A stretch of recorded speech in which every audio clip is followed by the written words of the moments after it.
Well, first a wanted man, now a dead man after law enforcement shoots to kill. Several law enforcement agencies were involved. All are staying pretty tight-lipped tonight about what exactly happened that left a man dead. KITV4's Paul Drews with more now on the deadly shooting at the Chinatown Gateway Plaza. Paul. Well, things are back to normal at this building as cars are once again going in and out of the underground parking garage. Many who live in the area or work in Chinatown use it every day.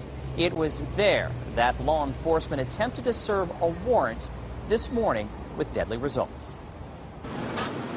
Honolulu police blocked off the entrance to the parking structure below the Chinatown Gateway Plaza. A wanted man had just been shot and killed inside.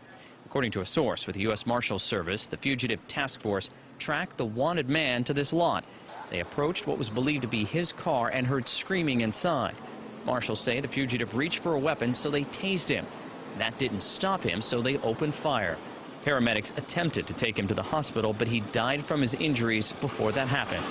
HPD officers are now handling the shooting investigation. And we've classified the case as an unattended death. One factor, his list of priors. Anybody that has weapons history in their background is going to be a little bit of concern. Even though the shooting took place just before lunchtime, many residents said they didn't see or hear anything because it happened 3 stories down in the parking structure underground. Even though it was out of sight, it was not out of mind for some who live in the building. A number of residents were worried about the violence hitting so close to home, but were not surprised that it happened.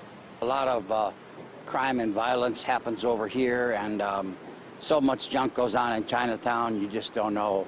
It doesn't really shock me. And of course, I'm pretty worried about the safety and security, not only of my family, but also of all the other residents that live in my building, also all the residents around this area. The U.S. Marshals Service is not saying who the suspect was or even which deputy marshal pulled the trigger, but they are saying the law enforcement officers involved were a mix of experienced veterans and those newer to the force. Reporting live in Chinatown, Paul Drews, KITV4 News.